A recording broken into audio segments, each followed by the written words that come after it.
Good morning बच्चों। आज के यूट्यूब वीडियो में फिर से आपका हार्दिक स्वागत है।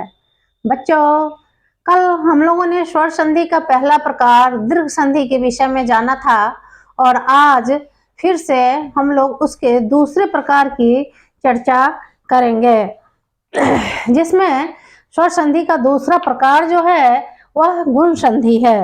गुण संधि की ओर अब आपका ध्यान हम आकृष्ट करना चाहते हैं ताकि गुण संधि के प्रति भी आपकी दृष्टि जो है वह आकर्षित हो, है ना। तो अब हम चलते हैं गुण संधि की ओर।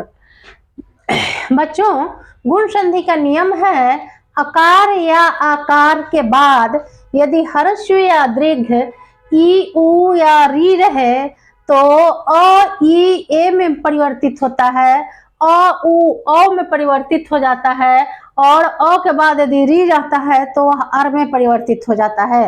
बच्चों, फिर से एक बार आप ध्यान से सुनेंगे। यहाँ पे आकार या आकार का प्रयोग हुआ है। आकार का मतलब होता है अ और आकार का मतलब होता है आ, है ना। तो जब अ के बाद क्या हो कि ई आवे तो ए हो जाएगा, अ के बाद उ आवे तो अ हो जाएगा और अ के बाद री आवे तो अर हो जाएगा। ये दोनों ही स्थिति में होगा। यदि आ के बाद भी ई आवे तो ए हो जाएगा, अ के बाद भी आ के बाद भी उ आवे तो अ हो जाएगा और आ के बाद भी री आवे तो यह अर हो जाएगा। इसी को गुण संधि कहते हैं। यह छोटा सा नियम है, इसको बड़ी आसानी से समझा जा सकता है। बच्चों, आप ध्यान दीजिए उदाहरण की तरफ। उदाहरण यदि आप समझ लेंगे तो गुण संधि को समझने में आपको काफी सहायता मिलेगी। बच्चों, ये उदाहरण है, पहले आपको समझाने के लिए मैंने इस ढंग से लिख दिया। इसको जो नियम है, नियम जो कहता है उसी के अनुरूप मैंने लिखा है। अ के बाद यदि ई आता है तो ए हो जाता है, अ के बाद यदि दीर्घ ई आता है तो भी ए हो जाता है, आ के बाद ई आता है तो भी यह ए हो जाता है और आ के बाद दीर्घ ई आता है तो भी ये ए हो जाता है। उसी को हम यहाँ ऊपर आकार या आकार लिखे हैं, यानी अ के बाद आवे चाहे आ के बाद आवे, दोनों ही स्थिति में ए ही बनेगा। उसी तरह से बच्चों आगे यदि अ के बाद उ आता है तो ओ होता है, अ के बाद दीर्घ उ भी आता है तो ओ ही होता है, आ के बाद उ आता है तो ओ होता है और आ के बाद दीर्घ उ आता है तो भी वो ही होता है और अ के बाद री आता है तो दोनों मिलकर क्या हो जाता है, आर हो जाता है और आ के बाद री आता है तो भी दोनों मिलकर अर हो जाता है ना। तो देख रहे हो कि यहाँ आकार आकार नहीं है, आकार है ये, उसके बाद भी री आया तो अर हुआ और आकार है तो उसके बाद भी री आया तो अर हुआ। तो हम देख रहे हैं कि जो हमारा ऊपर का नियम है वह पूरी तरह से उदाहरण में उसका फॉलो किया गया है। उदाहरण उसी के अनुकूल है ताकि आपको समझने में काफी सुविधा हो। अब हम देखते हैं कि उदाहरण को कैसे हमने बनाया है। ठीक है, ये तो आप समझ गए। एक शब्द हमने लिया है देवेंद्र, जिसका कि संधि विच्छेद है देव जोर इंद्र। अब देखो बच्चों, देव वा में कौन सा स्वर संधि छिपा हुआ है? वा में अ छिपा हुआ है और इंद्र में ई है। तो फिर और ई जैसे कि आप यहाँ देख रहे हो और ई को मिलाकर क्या बनाना है? ए बनाना है हमको। तो हम क्या करेंगे? देव है, ये तो देव है, अ है, अ को हमको ए के रूप में परिवर्तित करना है। तो हम ए को परिवर्तित करने के लिए व के ऊपर एकले दे देंगे, एकार दे देंगे तो क्या हो जाएगा? देवे। अब हमको पता चल जाएगा कि यदि कोई पूछता है कि देवे के अंत में कौन सा स्वर है तो आप आसानी से इसको जान लोगे कि ए स्वर है ना। और उसके बाद ई हट गया और न और द्र जैसे के तैसे जोड़ दिए, क्योंकि यहाँ ई से मिलकर ही ए बना था। तो जब हम ए बना दिए तो इस ई की कोई जरूरत नहीं रही और ये हट के देवेंद्र बन गया। उसी तरह से बच्चों आगे समझिए, गण जोड़ ईश, गणेश एक शब्द है, गण जोड़ ईश, इसमें भी देख रहे हैं गण, गण में आ है और इसमें दीर्घ ई है। अब अंतर इसमें यही है कि इसमें ह्रस्व ई था और इसमें दीर्घ ई है, लेकिन फिर भी दोनों को बना के नियम के अनुकूल दोनों को बना के दोनों मिलके ए ही बनेंगे। यही कारण है कि गण जोड़ ईश मिलकर गणेश बन गए, गण जोड़ ईश मिलकर गणेश बन गए। चूंकि और ई को मिला के हमें ए बनाना है और न पर हम एकार देंगे तभी हम एक रूप में उसे परिवर्तित कर पाएंगे। तो हमने न पे एकार दिया और ये गणे हो गया, तो अपने आप इसमें ए स्वर संधि आ गई और सा जैसे के तैसे जोड़ दिए। वैसे ही बच्चों तीसरा उदाहरण है महाजोड़ इंद्र, महाजोड़ इंद्र। अब इसमें देखो, महा में आ स्वर संधि छुपा हुआ है और इंद्र में ई है। अब दोनों मिलकर ए बनाना है, ए बनाना है महेंद्र। तो फिर उसी तरह से महा के आ को हम ए में परिवर्तित करेंगे। तो हम क्या करेंगे, महा के बदले उसको महे लिखेंगे। तब पूछा जाएगा कि महे में कौन सा स्वर संधि है, तब आप आसानी से उसको बता सकोगे कि ये है ना। उसके बाद न और द्र हम जोड़ देते हैं, महेंद्र बन जाता है। उसी तरह से रमा जोड़ ईश, रमा में आ है और इसमें दीर्घ ई है, इसके बाद भी ये बनेगा ए। तो क्या हुआ कि रमा आ को ए में परिवर्तित करने के लिए पहले की तरह हम फिर म पर एकले दे दिए, रमेश हो गया। ये एकले दे दिए तो रमे हो गया और स जैसे के तैसे जोड़ दिए तो रमेश हो गया। बच्चों आगे फिर हम चलते हैं। अब ये तो जो था वो अ के साथ ई का मिलन था। अब यहाँ जो हो रहा है इसमें थोड़ा सा परिवर्तन हो रहा है। इस परिवर्तन की ओर आप अपना ध्यान रखेंगे तो आपको जानने में असुविधा नहीं होगी।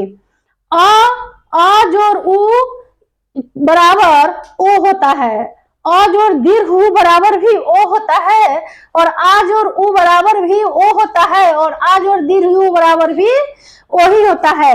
यानी कोई भी ये ह्रस्व रूप में आवे या दीर्घ रूप में आवे, हमको मिलकर ओ ही बनाना है।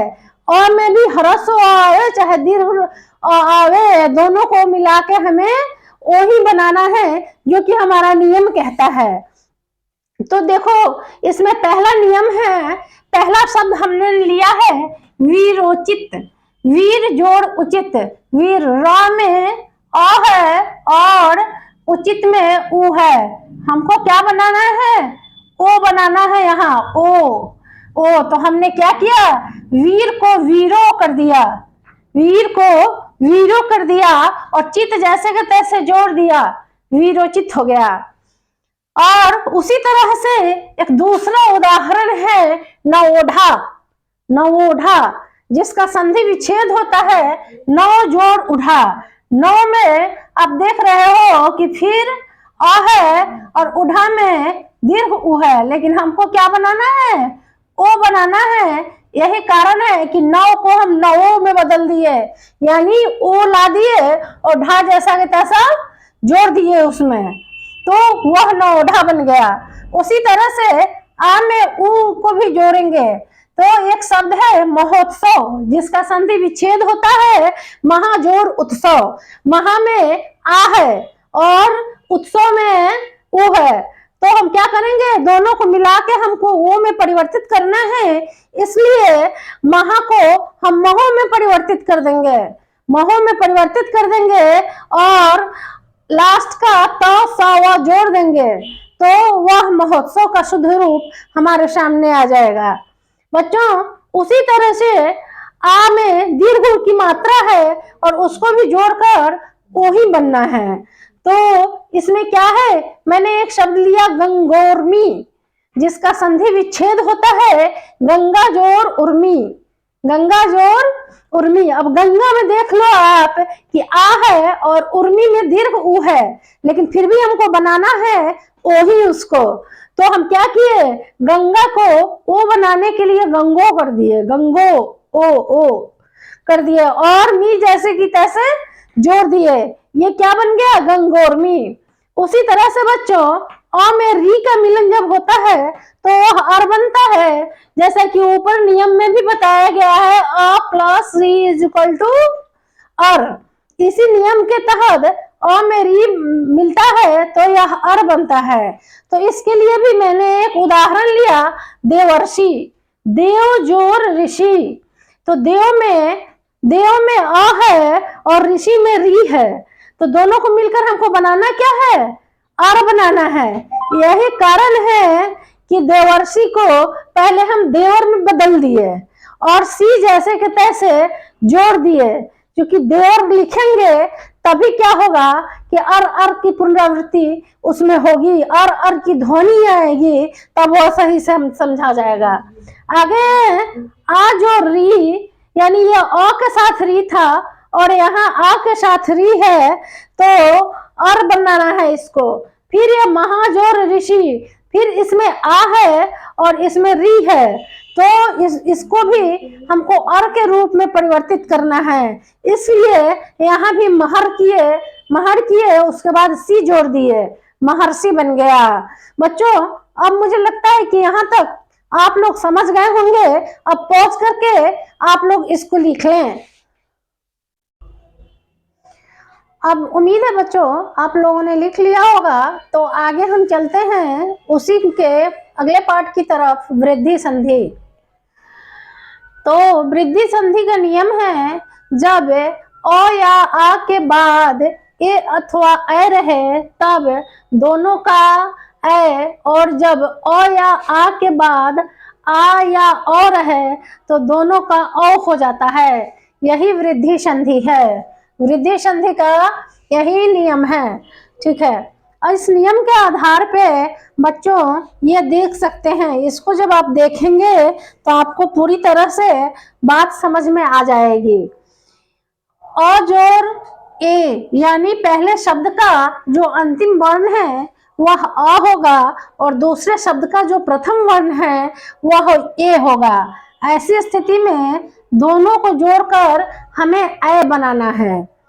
उसी तरह से प्रथम शब्द का अंतिम वर्ण आ होगा और दूसरे शब्द का प्रथम वर्ण ए होगा, हमें दोनों को जोड़कर ए ही बनाना है।